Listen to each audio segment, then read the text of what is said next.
Surfs up this episode as I head to beautiful Playa Pavones to enjoy the waves and get a whole new crew of vet nurses.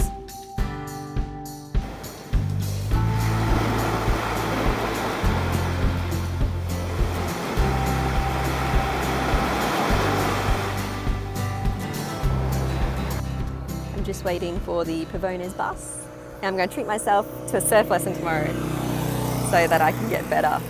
Even though, as you guys saw, I'm pretty good already, I want to get a professional's opinion and maybe do a little better so I can go out on my own a bit more. Playa Pavones is located 45 kilometres south of Golfito, just inside the Gulf of Dulce, exposing it to the Pacific swell. It's famous for its very long left-hand point break, which when working right can give surfers a rumoured 2-kilometre ride. This remote wave can get crowded on a good day, but only by real serious surfers because it's a long and bumpy journey to the little town. The history of Pavones is fraught with scandal after an expat gringo discovered the wave back in the 70s and bought up all the land. Look up the story of Denny Fowler for a really interesting read. It's been featured in a lot of famous surf books and movies. I really love this beach because it's so wild and it's always changing. The heavy rains influence the raging river running into the sea, which can shift sandbars and turn the water from a clear blue to a murky brown in hours.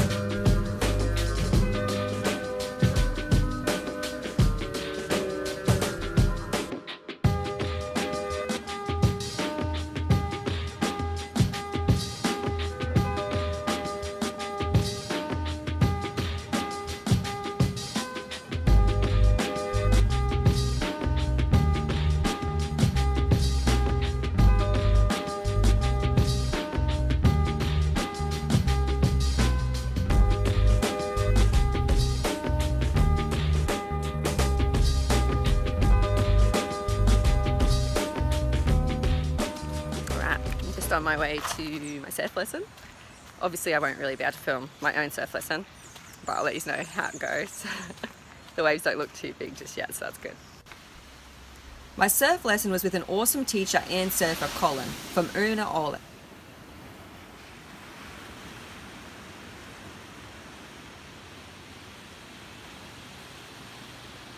So surf lessons were a huge success. I came off the board multiple times obviously, but learnt some really good skills, and I caught my first big green wave from start to finish a few times, so that was a really awesome feeling. So I think surfing might be more addictive than even sailing perhaps, so yeah, I'm going to try and come down a bit more often, and eventually I'll get footage of me surfing better than what I did in Manuel Antonio. So one day. With a renewed confidence in my surfing ability, albeit a false one, it was time for me to go back to the boat and tackle some jobs. However, at the end of this episode, you'll get to see what a few months surfing in Pavones looks like. So while cleaning the water tanks, I realised that the electric build pumps, one works okay, it's not real good, but in an emergency it's good to throw in there. Whereas this one obviously cannot be plugged in for obvious reasons. This is an old laptop charging unit, which doesn't fit my laptop but does work. The red light is working. So I'm going to see if I can modify it and use it to attach to the end of this and then test the bilge pump. And if not, I'll get a new bilge pump, but this will be a nice cheap fix to try first.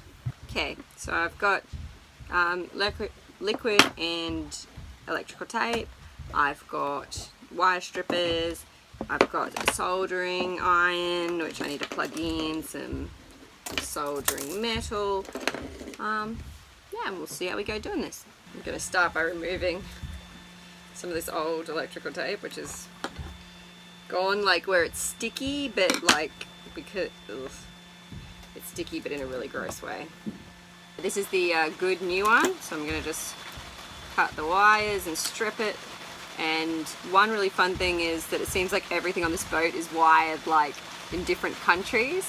So you get a black and white wire with a black wire, and then the other one has like a red and blue or something, and yeah, makes it a bit fun for working out negatives and positives, but that's okay. So we'll just strip this little guy. Alright, and then I'm just going to do the same on this one. Okay, so it seems like the white wire is our positive, red is negative, and then with the black and white, black should be negative and the black and white should be positive. So we just need to connect them up. And we're on the way. Okay, I'm just letting my soldering iron heat up a little bit.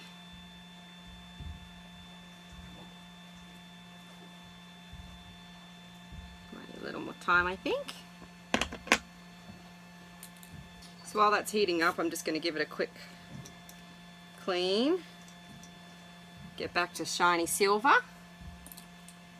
And then make sure there's a little bit, yeah, solder on it, and let's give this a shot.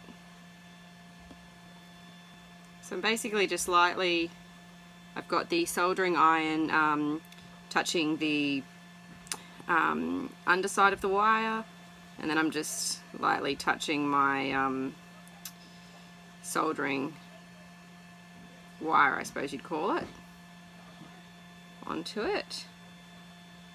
I'm just going to tape over that join now that it's cooled down a titch.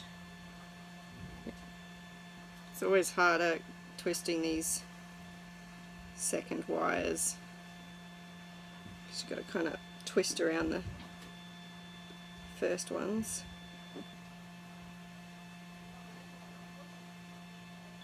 Alright, soldering done. I'm just trying to slide this heat wrap up to cover all the areas I've done.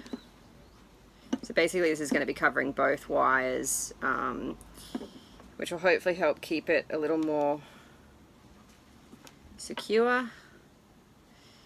And I guess the other thing is a little more waterproof, given that this is going to be for a bilge pump, although obviously I'll do my best not to submerge this area.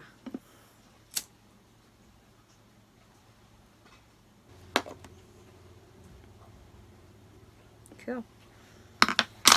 Alright, I'm going to electrical tape this whole section just to be safe and to try and keep it dry and whatnot. And then I'm finished, and then I can test the bilge pump. Let's hope it works. Let's hope my wire positive, negatives and everything were correct too. Okay, so I'm about to turn on the 12 volt. It's in the bag, but you can hear it. Yay! I won't let it suck dry. But it's working! Woo woo woo! Arrived just in time. Yeah, the sunset and what looks like a huge rainstorm coming this way. I'm back in Pavones again. My friend Nick, who I actually met in Guatemala, is visiting, and she really wanted to come see this area. So yeah, there's not a lot of waves today, but there's a little something, so hopefully we can get out there. But if not, it's still a super, super pretty day. I'll show you.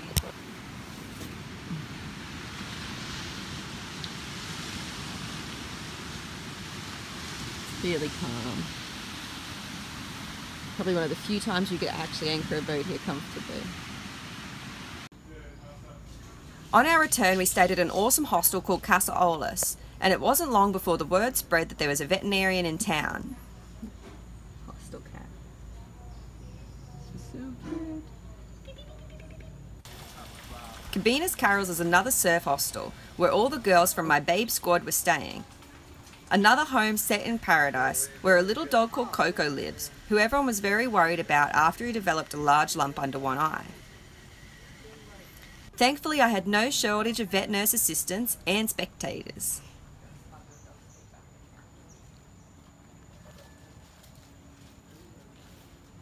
And then Yeah. I hold it down now? Yeah. Yeah, if you're happy to. And I'll just come around the back here. So grab his neck so he can't bite Yeah, you. exactly. Yeah, And just hold really, really tight. Yeah, and he might kick a little. You happy? Yeah. It's okay. Yeah. What a good boy. Okay, Coquito. In about 5 minutes he'll be a bit sleepy, so. Coquito. Oh, darling. Boy. Are you already castrated? You're like, can I just cut off his balls? We should just castrate him at the same time. You can keep them for I can get that tomorrow. How many close-ups can you get of needles? Many.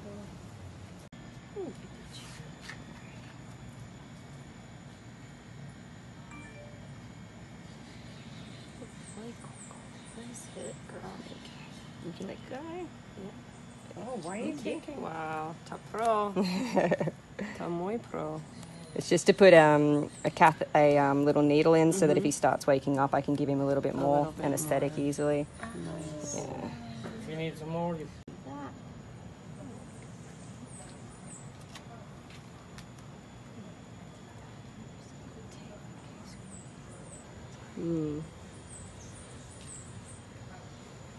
Where's that cavity?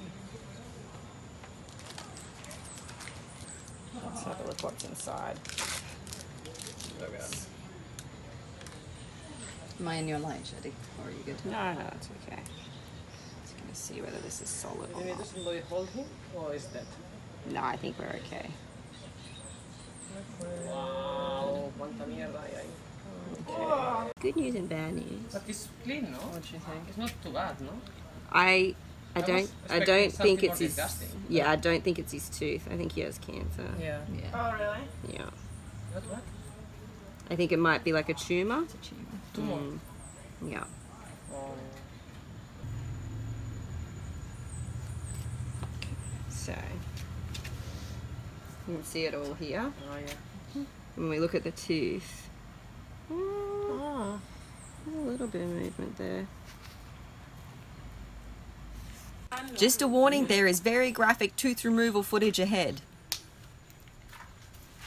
I intubated Coco to protect his airways and discovered the tooth in question was very loose and did have some drainage holes around it. I decided to go ahead and remove the tooth on the slim chance that this was reactive tissue secondary to a tooth root abscess. My spectators were both equally grossed out and intrigued, and another warning, it does get pretty yucky soon, guys. It looks more tumory to me than just an infection. Normally the infection you don't get this huge reaction, like see how in there it's like actually quite a big area that's affected. Normally with an infection you just get like here it's a bit infected. In saying that though, it could have been this way like for like 3 years and maybe that's, I'm probably not seeing. Sorry. Let me go up in there. And we put it in and hopefully then he won't feel me taking the tooth out so much. Okay, boy, let's see how we go getting this big tooth out. Like slowly lever around and around and around and around and slowly get it out. In a normal clinic, you like this tooth has 3 roots, so you actually cut it into 3 sections and remove some bone and stuff. But we are not in a normal clinic, so we will do it. And this is where having some muscles is very handy. Nearly out. Also, usually teeth are not this easy to remove, so that's a sign that something funky's going on.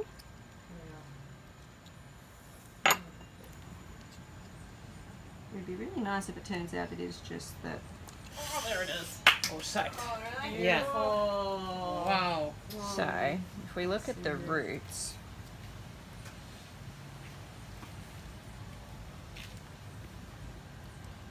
I'm suspicious he actually has a bone cancer and that this tooth was just, They look healthy. yeah. Because normally this root's a little split at the end, but I'm not convinced. I'm suspicious it's loose and that this is actually parts of the little bone cancer there causing a problem. He would basically have to remove this whole part of his mandible. So he would actually have to have surgery to remove all that jaw. Wow. Maybe, I don't know, you might be able to save his eye, but it would be like a very like intense surgery. Yeah. Yeah. After the tooth removal, we dosed Coco up with antibiotics and pain relief before letting him wake up.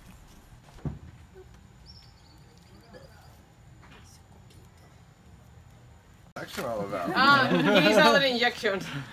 Donovan turned. What's that? Yeah. This is what you were talking about doing earlier. Yeah.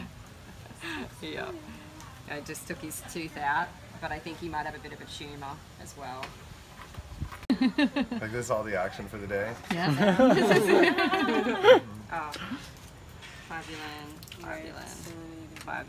That's Is that was the growing on his face? But that's a tumor you're saying on the tooth. From the tooth, yeah. But if, like, looking inside his mouth, it's quite large, so I'm suspicious. It's hard though because I don't know how long he's had it. So, you know, if he's had an abscess for a really long time, it could be there's some bony change and maybe it'll go down, but I You drained it too, that's gonna help. Yeah.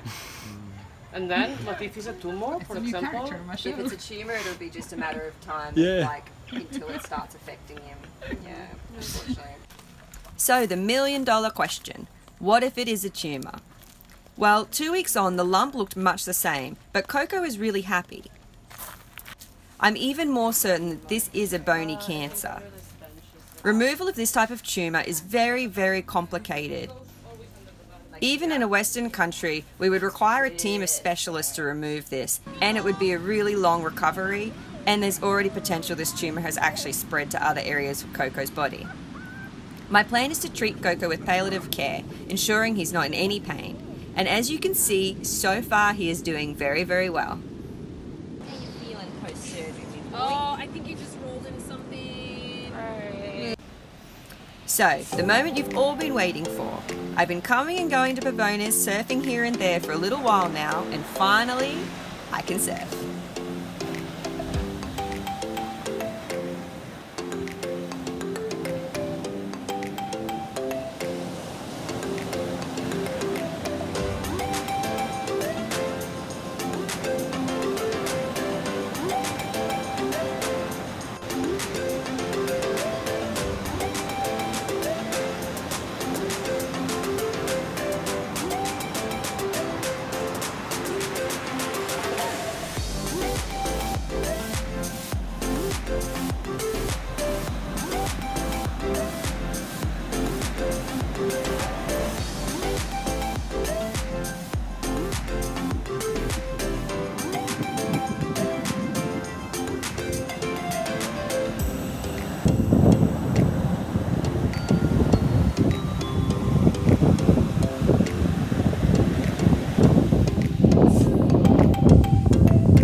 Playa Pavones truly is a wonderful place for surfing and just to visit.